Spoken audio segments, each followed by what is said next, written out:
So you're getting serious about trying to kill big deer, you're putting in the time, you're finding the spots, but are you actually getting the intel that you need out of your cameras? Look, a trail camera is an incredibly powerful tool, but if you're not using it effectively, you're leaving crucial intel on the table. You'll be burning through batteries, filling up SD cards with junk pictures, and missing out on the details of when and where that buck is moving. This isn't your typical hang it and hope type trail camera video. We're talking advanced tactical trail camera deployment tips. The stuff that's gonna make the difference between you sitting there scratching your head looking at blurry pictures and knowing exactly when you need to be in that tree. Sound good? Let's get after it. So the first advanced trail camera tip is to make your cameras disappear and camouflage them. And I don't always do this, but in areas that have especially high hunter numbers, or if I really want to make sure the deer aren't going to pick off my cameras, I'll do this to break up the shape and the outline of my cameras. And I've used a method that I found online. I don't know who to credit this idea to, but I've seen several people do it. It's really simple and I'll show you it right now. So for starters, you need a camera, and some cameras come camouflage, but this is a Moultrie Edge. It's brown, it's earth color. It doesn't really stick out a lot, but I do like just to break up the outline a little bit. And when we're all done, it's gonna look something like this.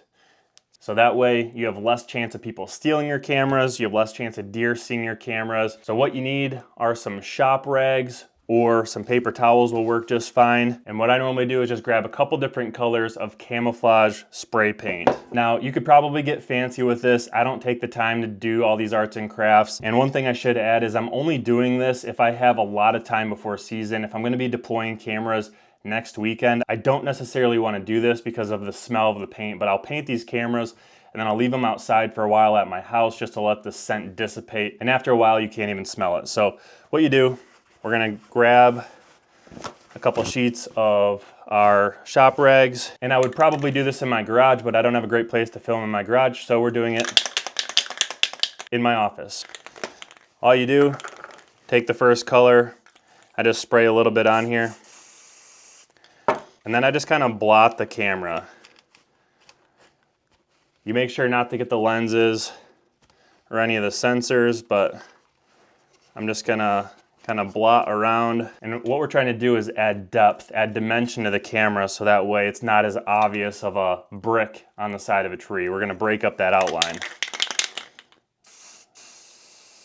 So I just add a little bit on there, move it around, and I'll do the antenna too. I like to have lighter shades of green and brown, and then I like to have like a black because it really adds depth and shadows to everything. But here we got a lighter green, gonna blot it on there. Again, I don't really care how pretty it is. Probably do this in a well-ventilated area. If I seem a little loopy by the end of this video, you'll know why. And again, you don't want to hit any of the sensors or anything. I will kind of get in there a little more precise though. And you can start to see how we're breaking up that outline just a little bit. Now we'll come in with the darkest color. In this case, I just got like a darker brown. Kind of add those shadows.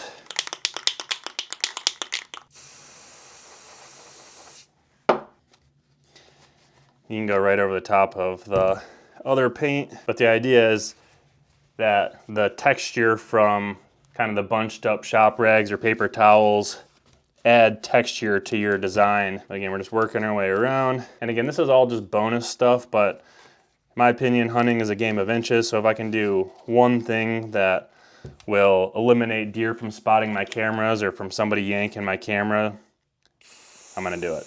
So if I wanted to take more time with this, I could even do extra layers, but you can kind of start to see how it's no longer just a solid color brick. And I might add some lighter colors to the antenna just so it's not a black stick, easy to pick out from afar. This will start to blend in a lot better. I do this first because I like to do it way in advance. Right now it is beginning of June. Great time to do stuff like this because if you're gonna deploy your cameras in July, August, September, or even October, plenty of time for the scent to die down, so I'll let this dry. I'll leave it outside for a while at my house. But as soon as this paint's dry, you can go into the next things that I'm gonna talk about, so let's jump right into those. The next tip is to beat the fog and RainX your camera. And I know what you're thinking, RainX on a trail camera seems kind of dumb. Trust me on this though, if you've ever hung your camera in a low spot or along a creek bank or on the edge of a dewy field, sometimes you'll get condensation on your camera lens, but this is just gonna make sure that we get crystal clear pictures when we have our camera set up in a low spot in the field where all the fog and condensation is dumping down where that buck is most likely to enter. So we're gonna do a little bit of RainX on the lens, and then I like to do it on the flashes as well, just to make sure I get maximum flash range. So we're gonna go ahead and put a little RainX on here. I'll show you how I do it. So we got our RainX here. It comes in a couple different bottles. It comes in a spray bottle, so if you wanted to like spray it on your windshield of your car, or it comes in these little bottles here. But what I'm gonna do, again, take my shop rag, and I'm just gonna pour a little bit on the shop rag. And now I'm just gonna wipe the lens with it, like that. I'm gonna wipe the glass where the infrared flash is. And then you just wanna let that dry for a minute and then wipe it off with just a dry part of the towel. And what that's gonna do is create a hydrophobic, which means it's afraid of water. Water will not bond to this and stick to your lens anymore. So now I can set this camera up anywhere, know that water is not gonna collect on that lens, blocking whatever is in front of the camera. These are subtle details that make a huge difference. You might get one picture of that buck you're chasing, and that's gonna be the difference between you knowing when and where to be and missing that opportunity completely. So I wanna do everything I can possibly do to make sure that I get the intel that I need. Tip number 3 is to evict the unwanted tenants and treat your cameras with permethrin. Nothing will jack up your camera faster than having a colony of ants living inside, laying eggs, and making this their home. So what I like to do is treat my cameras with permethrin. It'll keep your cameras bug-free for the entire season. But what you don't want to do is put your cameras out early spring or early summer, come back in the fall to check them, only to know that there's ants crawling around in your lens because somehow they got into your cameras. I've had it happen. I have not had it happen with these edges, but it's something that I just like to do, again, to protect your investment. When I put these cameras out, I might not be back for months, and the intel that these cameras are gathering are way more valuable to me than the cameras themselves. But by doing this, you protect both. So what we're gonna do, again, take our shop rags, and I'll link to the stuff that I use down below in the description if you guys wanna check out this stuff. But I got Sawyer's permethrin. This is the same stuff that I treat all of my hunting clothes with, and it makes an enormous difference keeping ticks and other bugs off of you. I can't tell you how many times I've scouted or hunted with other people. They're constantly pulling ticks off of them, and I don't have a single one on me, and I fully attest it to the fact that I treat all of my hunting clothes first thing in the spring and then again right before fall with Sawyer's permethrin. What we're gonna do, we're not gonna spray it directly on the camera.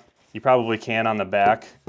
So we can go ahead and do that. I'm sure you guys have seen when you pull your cameras off the tree, a lot of times there'll be little bug nests and things on the back where your strap kind of goes through. I treat all these with permethrin. I don't really get a whole lot of that. So we'll spray it on the back and kind of dab it around on the sides just to make sure everything gets coated.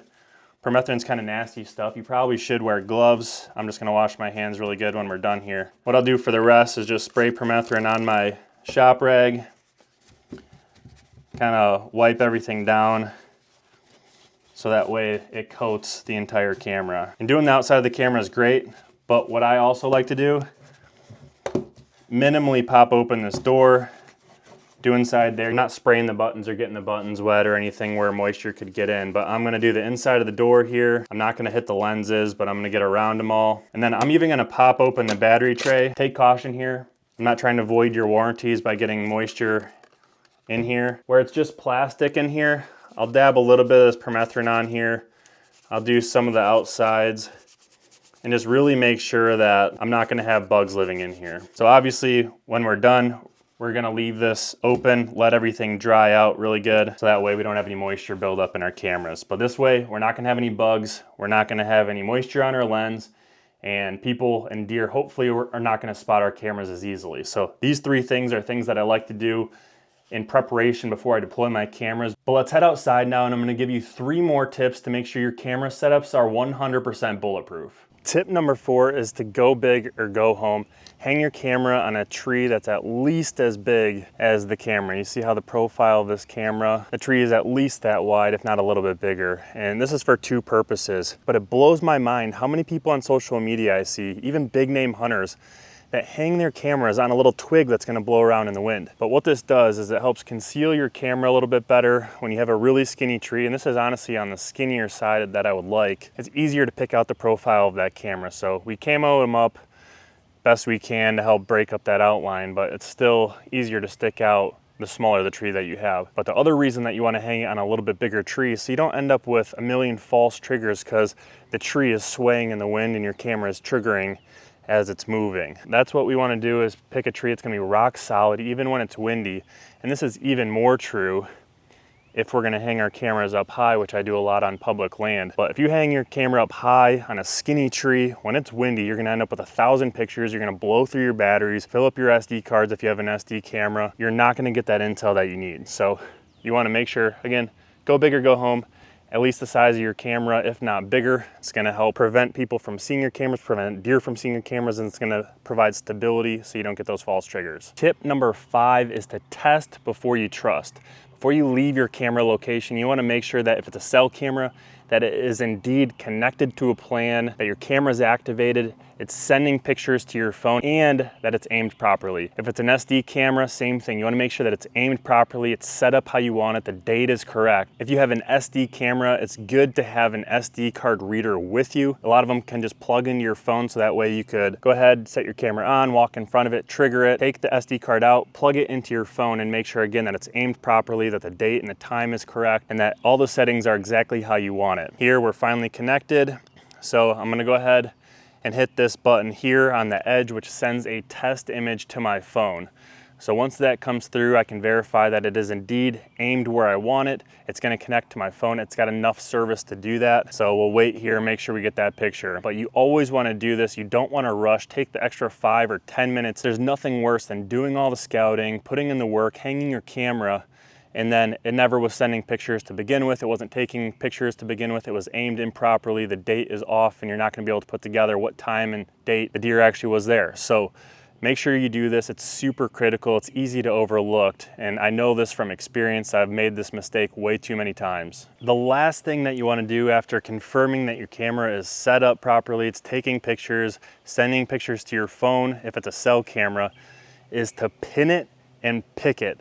And what I mean by this, I always drop an OnX waypoint when I have a camera set up. It's easy to misplace them if you run a lot of them. So I always drop a pin so I know exactly where it is. And then what's cool about in the OnX app is in the waypoint, you can actually take a photo and save it into the waypoint. So I like to take a picture of my camera on the tree. So that way, if I come back and I can't find the camera because of the GPS drift or for whatever reason I'm not able to find the exact spot, I can see where on the tree this camera should be. Sometimes it's a stolen camera and you come in and you say, I swear it was right here. Maybe I'm wrong, it's been 3 or 4 months since I've been here, let me look around these other trees. But if you have a picture pinned to your OnX waypoint, you know exactly what tree it is, exactly where it was located, you can go right to it. But it's just a good habit to get into so that way you never lose a camera. Trail cameras are super valuable tools for scouting.